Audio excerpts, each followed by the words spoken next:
इस कार्यक्रम के प्रायोजक हैं रायपुर होम्स।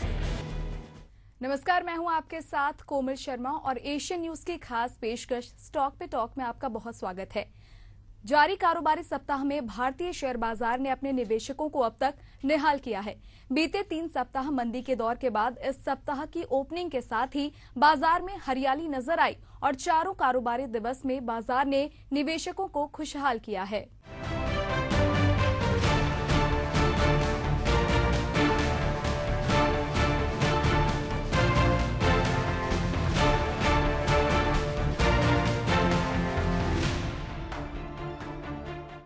ज्वेलरी सेक्टर की कंपनी कल्याण ज्वेलर्स में एक ब्लॉक डील के जरिए 3184.50 करोड़ रुपए के शेयरों की बिक्री हुई है। लगभग 5.90 करोड़ शेयरों को 539 रुपए प्रति शेयर की कीमत पर बेचा गया है। कहा यह भी जा रहा है कि सेलर हाईडेल इन्वेस्टमेंट है। एक दिन पहले कंपनी ने शेयर बाजारों को बताया था कि कल्याण ज्वेलर्स के प्रमोटर और हाईडेल इन्वेस्टमेंट के बीच एक शेयर परचेज एग्रीमेंट हुआ है। एग्रीमेंट के तहत हाईडेल कंपनी में 2,42,99,066 शेयर यानी 2.36% हिस्सेदारी प्रमोटर को 535 रुपए प्रति शेयर के भाव पर बेचेगी। इस बेसिस पर डील की वैल्यू 1300 करोड़ रुपए होती है। कल्याण ज्वेलर्स ने भी ये बताया कि इस ट्रांजैक्शन के बाद प्रमोटर और प्रमोटर ग्रुप की कंपनी में हिस्सेदारी 60.59% से बढ़कर 62.95% हो जाएगी।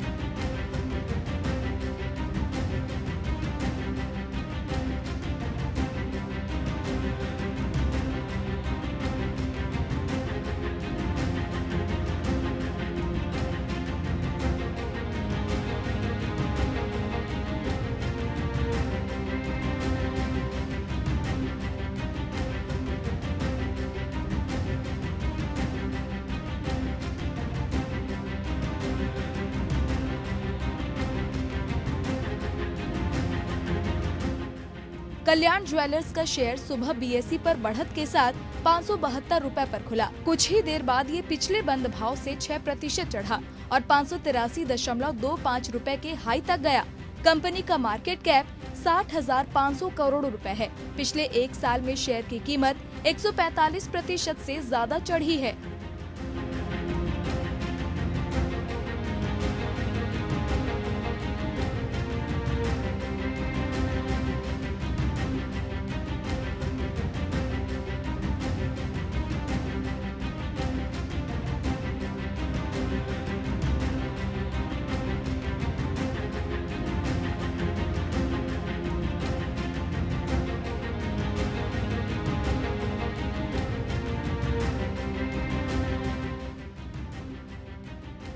विदेशी संस्थागत निवेशकों ने हाल की तिमाहियों में कल्याण ज्वेलर्स में अपनी हिस्सेदारी में भारी कमी की है। जून 2024 तिमाही के अंत तक एफआईआई की हिस्सेदारी घटकर 21.19% रह गई, जो वित्त वर्ष 2022 के अंत में 29.65% थी। इसके उलट घरेलू संस्थागत निवेशकों डीआईआई ने कंपनी में अपनी हिस्सेदारी में वृद्धि की है। 30 जून 2024 तक उनकी हिस्सेदारी बढ़कर 11.75% हो गई, जो वित्त वर्ष 2022 के अंत में केवल 2.63% थी। अमेरिकी फेड सितंबर में ब्याज दरों में कटौती कर सकता है। इस उम्मीद में अमेरिकी और यूरोपीय मार्केट में बढ़त रही। हालांकि एशियाई मार्केट में मिला जुला रुझान है। घरेलू मार्केट में रौनक दिखाई दी और equity benchmark index Sensex Nifty में तेजी है। फार्मा को छोड़ निफ्टी के सभी सेक्टर्स के इंडेक्स ग्रीन हैं। मिड कैप और स्मॉल कैप शेयरों में भी खरीदारी का रुझान है। ओवरऑल बात करें तो बीएसई पर लिस्टेड कंपनियों का मार्केट कैप 1.56 लाख करोड़ रुपए बढ़ गया है, यानी निवेशकों की दौलत मार्केट खुलते ही 1.56 लाख करोड़ रुपए बढ़ गई है। ब्याज दरों में कटौती के आसार अमेरिकी यूरोपीय बाजार में बढ़त दिखाई दी। इक्विटी बेंचमार्क इंडेक्सों की बात करें तो बीएसई सेंसेक्स गुरुवार को 81,000 के पार और निफ्टी 50 आज 25,000 के करीब ट्रेड करता नजर आया। एक कारोबारी दिन पहले सेंसेक्स 80,905.30 और निफ्टी 24,770.20 पर बंद हुआ था, जिसके चलते निवेशकों की दौलत में 3.93 लाख करोड़ रुपए का उछाल दर्ज किया गया है।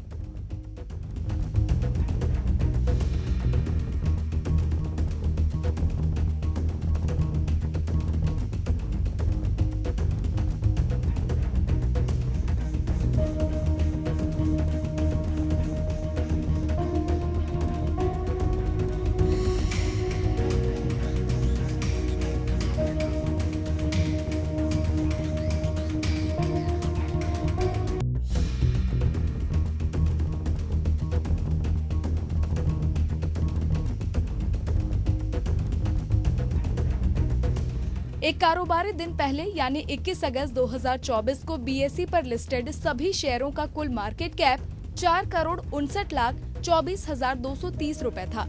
आज यानी 22 अगस्त 2024 को मार्केट खुलते ही ये 4,60,80,590 रुपए पर पहुंच गया। इसका मतलब हुआ कि निवेशकों की पूंजी 1,56,360.16 करोड़ रुपए बढ़ गई है।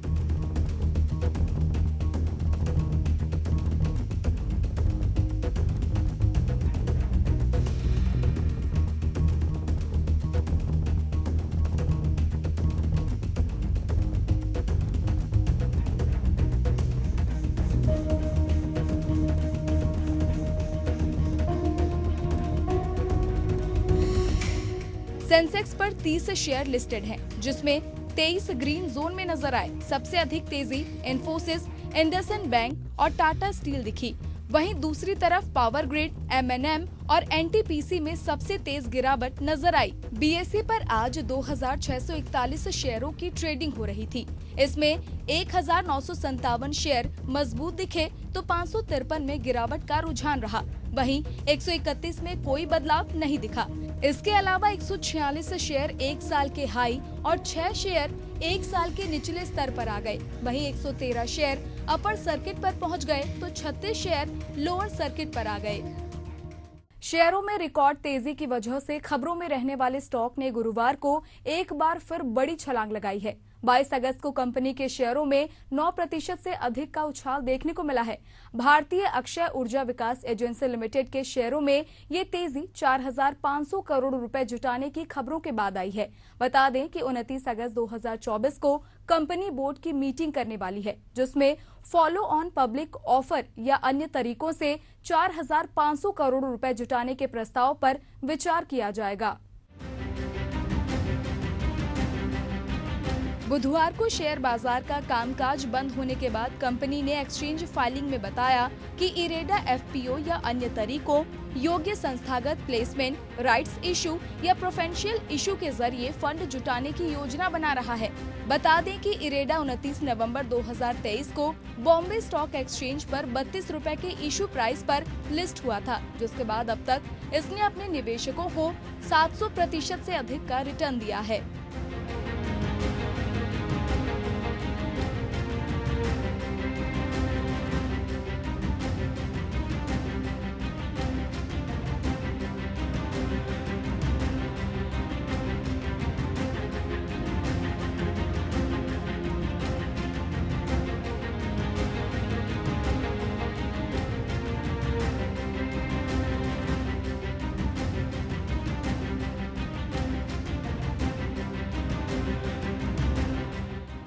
वित्त वर्ष 2024-25 की पहली तिमाही के लिए इरेडा ने 384 करोड़ रुपए का नेट प्रॉफिट रिकॉर्ड किया है, जो एक साल पहले की समान तिमाही में दर्ज 295 करोड़ रुपए से 30% ज्यादा है।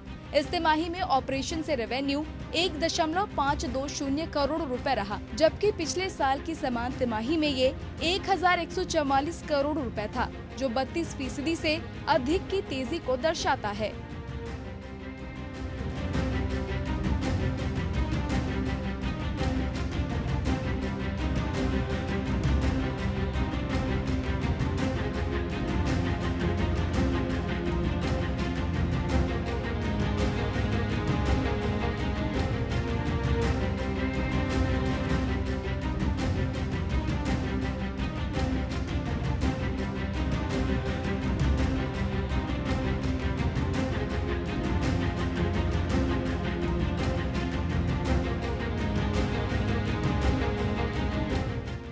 एक्सचेंज फाइलिंग में सरकार ने मालिकाना हक वाली नॉन बैंकिंग फाइनेंस कंपनी ने 1,892 करोड़ रुपए के बजाय 9,210 करोड़ रुपए का लोन पास किया है, जो 387% की वृद्धि है। वितरित ऋण 5,326 करोड़ रुपए थे, जबकि एक साल पहले इसी अवधि में 3,173 करोड़ रुपए वितरित किए गए थे। ये 68% अधिक था। वित्त वर्ष की पहली तिमाही समाप्त होने तक लोन बुक 63,207 करोड़ रुपए रही, जबकि 2024 की पहली तिमाही में ये 47,207 करोड़ रुपए थी, जो 34% की वृद्धि है। अक्सर आपने टीवी पर सलमान खान को फुटवेयर कंपनी रिलैक्सो का विज्ञापन करते हुए देखा होगा। अब इस कंपनी के शेयरधारकों के लिए बड़ी खबर सामने आई है। दरअसल गुरुवार यानी 22 अगस्त को रिलैक्सो के शेयर एक्स डेट पर ट्रेड कर रहे हैं। दरअसल कंपनी ने अपने शेयरधारकों को 300% लाभांश देने की घोषणा की है। जूता चप्पल बनाने वाली कंपनी फाइनेंशियल ईयर 2023-24 के लिए ₹1 के फेस वैल्यू वाले हर इक्विटी शेयर पर ₹3 का लाभांश देगी। कंपनी ने एक्सचेंज फाइलिंग में कहा कि 300% यानी 3 प्रति इक्विटी शेयर, जिसका अंकित मूल्य 31 मार्च 2024 को समाप्त वित्त वर्ष के लिए ₹1 था।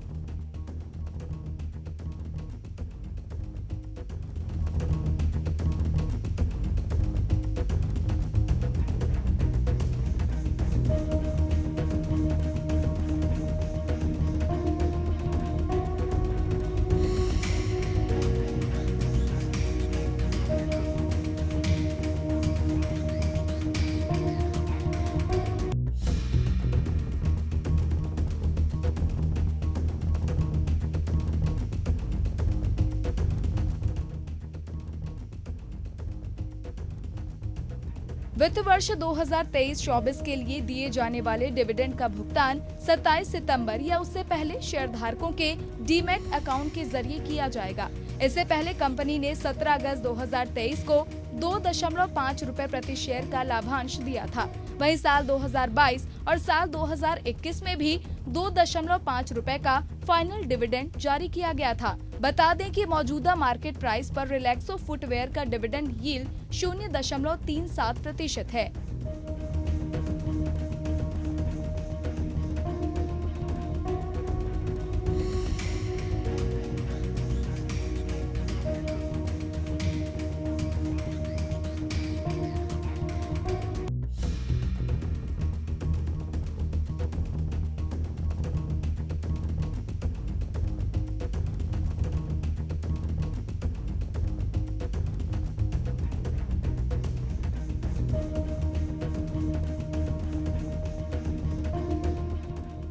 गुरुवार को शेयर मार्केट खुलने के बाद रिलैक्सो के फुटवेयर के शेयर 814.05 रुपए के लेवल पर खुले। वहीं आज इसने 819.10 लेवल पर इंट्राडे हाई बनाया। बता दें कि बीते एक महीने में रिलैक्सो फुटवेयर के शेयरों में 0.55% की गिरावट दर्ज की गई है।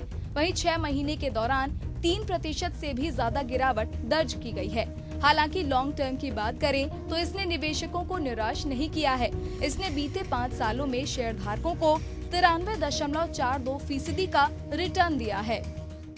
शेयर मार्केट में तेजी के माहौल में निवेशकों का विश्वास लौटता हुआ दिखाई दे रहा है। गुरुवार के सेशन में भी बाजार ऊपरी स्तर पर बने हुए हैं। हालांकि निवेशक बाजार में स्टॉक स्पेसिफिक अप्रोच अपना रहे हैं।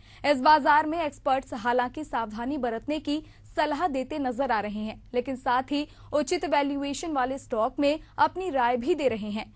इस दौरान कुछ पेनी स्टॉक में भी पॉजिटिव मूवमेंट होती दिख रही है और खास बात यह है कि इस बाजार में कुछ चुनिंदा पेनी स्टॉक ऐसे हैं जो अपने फंडामेंट की मजबूती के साथ आगे बढ़ रहे हैं। इनमें कुछ ऐसे भी हैं जिनमें पिछले 6 माह से नेगेटिव रिटर्न रहा है, लेकिन अब वे लगातार अप ट्रेड में बने हुए हैं। ऐसा एक penny stock Ganga forging limited है, जिसमें लगातार पिछले 4 ट्रेडिंग सेशन में अपर सर्किट लग रहा है। बुधवार को गंगा फॉर्जिंग लिमिटेड के शेयर 5% के अपर सर्किट के बाद 8.41 रुपए के लेवल पर बंद हुए। इस कंपनी का मार्केट कैप 113.37 करोड़ रुपए है। गंगा फोर्जिंग में पिछले कुछ दिनों से बाइंग सेंटिमेंट्स बन रहे हैं। इससे पहले इस स्टॉक में कोई खास मूवमेंट नहीं थी, बल्कि पॉजिटिव एनुअल रिटर्न के बावजूद इस स्टॉक में पिछले 6 माह से 40% का नुकसान है। हालांकि पिछले 1 साल में इसका रिटर्न अब भी 30% बना हुआ है।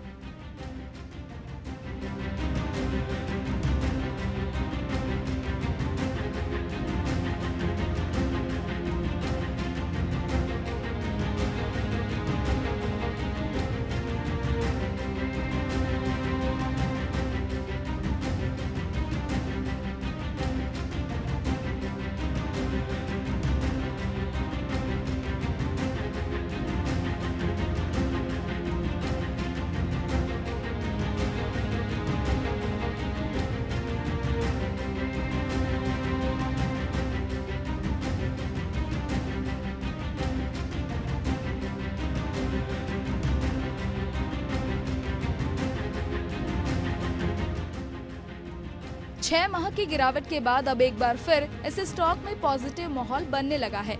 4 दिन में प्राइस 20% बढ़ गया और अब ये स्टॉक मल्टी बैगर स्टॉक के तेवर दिखा रहा है।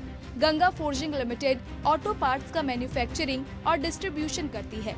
Company connecting rod, crankshaft, electrical power transmission parts और सहायक टूल बनाती है।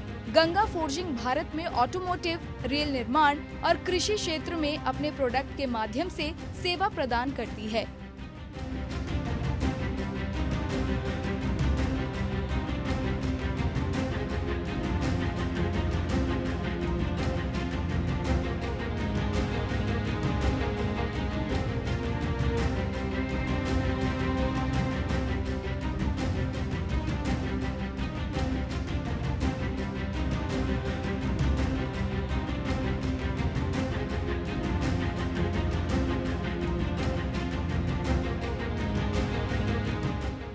जून 2024 को समाप्त हुई तिमाही में गंगा फोर्जिंग के कंपनी के फंडामेंटल बेहतर हुए हैं और कंपनी की प्रॉफिटेबिलिटी बढ़ी है। नेट इनकम में 64% का इजाफा हुआ है, जबकि नेट प्रॉफिट मार्जिन 90% तक बढ़ा है। हालांकि रेवेन्यू में 14% की गिरावट आई है।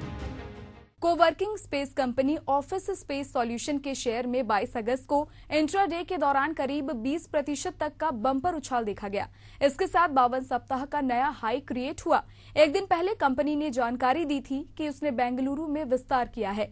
ऑफिस ने शहर में 39,000 वर्ग फीट और 27,846 वर्ग फीट बिल्ट अप एरिया के 2 नए सेंटर लॉन्च किए हैं। ये सेंटर प्रीमियम वर्क स्पेस है और बेंगलुरु में मंत्री कॉमर्स और विस्टा पिक्सल में है। दोनों सेंटर मॉल्स, एंटरटेनमेंट हब्स और सोशल इंफ्रास्ट्रक्चर के करीब हैं। ऑफिस स्पेस सॉल्यूशन का शेयर 22 अगस्त को बढ़त के साथ 801.95 रुपए पर खुला।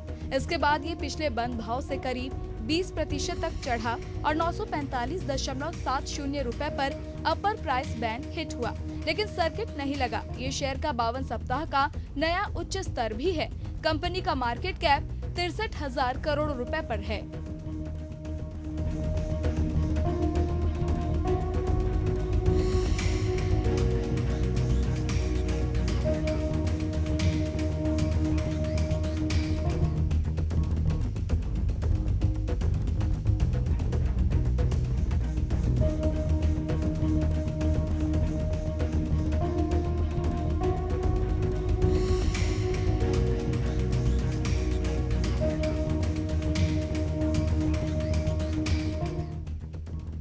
ऑफिस स्पेस सॉल्यूशन का आईपीओ इस साल 22 मई को खुला था और 27 मई को बंद हुआ।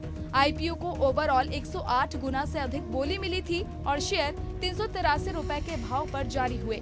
इसके बाद 30 मई को शेयर की बीएसई पर 432.25 रुपए और एनएसई पर 435 रुपए पर लिस्ट हुआ। लिस्टिंग डे पर बीएसई पर क्लोजिंग प्राइस 419.1 रुपए था। तब से लेकर अब तक यानी 3 महीने के अंदर ही शेयर की कीमत दोगुनी हो चुकी है।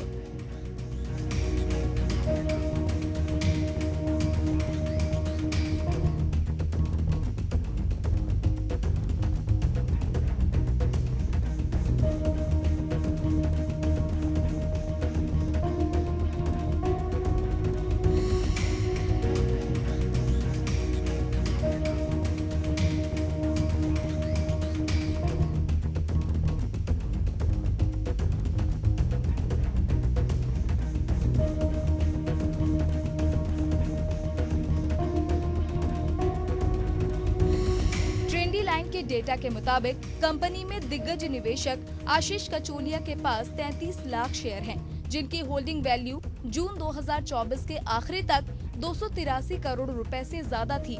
एक महीने में शेयर की कीमत 45% बढ़ी है।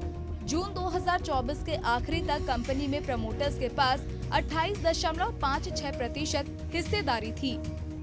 शेयर मार्केट में तेजी के बीच स्टॉक स्पेसिफिक एक्शन बना हुआ है। एक्सपर्ट्स मानते हैं कि ऐसे स्टॉक खरीदने पर ध्यान देना चाहिए जिनमें वैल्यूएशन कंफर्ट हो। इस बीच डिविडेंड किंग कहे जाने वाले वेदांता के शेयर प्राइस चर्चा में है।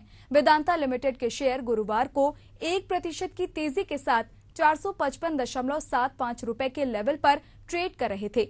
इस स्टॉक में प्रॉफिट बुकिंग और खबरों के दौर के बाद पिछले 5 दिनों में 7% की तेजी देखने को मिली है। ब्रोकरेज हाउस की तरफ से वेदांता पर आउट परफॉर्म रेटिंग आई है, जिसका मतलब है कि इस स्टॉक में बायर्स आते रहेंगे और ये स्टॉक अपनी इंडस्ट्री के अन्य स्टॉक से बेहतर परफॉर्म करेगा। इसका मतलब ये है कि ब्रोकरेज की रेटिंग कहती है कि ये रिटर्न जनरेट करने में अपने सेक्टर की अन्य कंपनियों को बीट कर देगा। ब्रोकरेज को मजबूत कमोडिटी साइकिल और मार्जिन विस्तार प्रोजेक्ट और अन्य के कारण तेजी की उम्मीद है।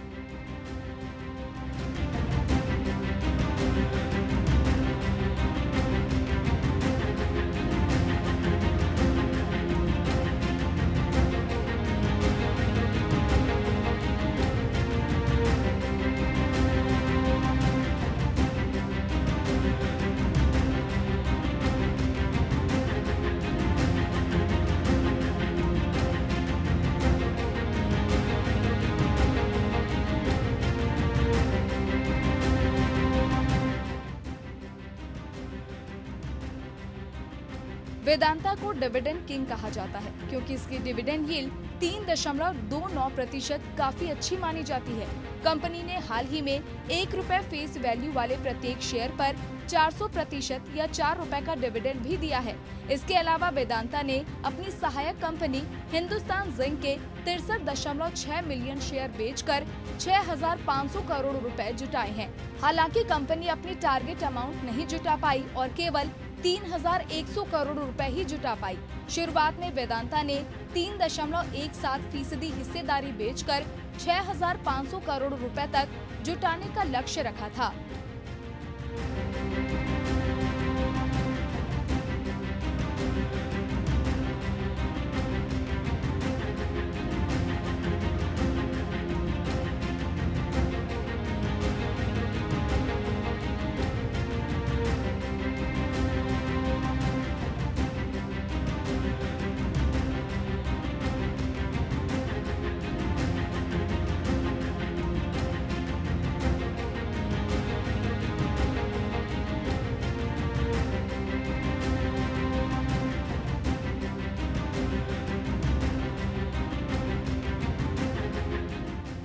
ब्रोकरेज हाउस CLSA ने वेदांता के शेयरों के लिए 520 रुपए प्रति शेयर का टारगेट प्राइस तय किया है।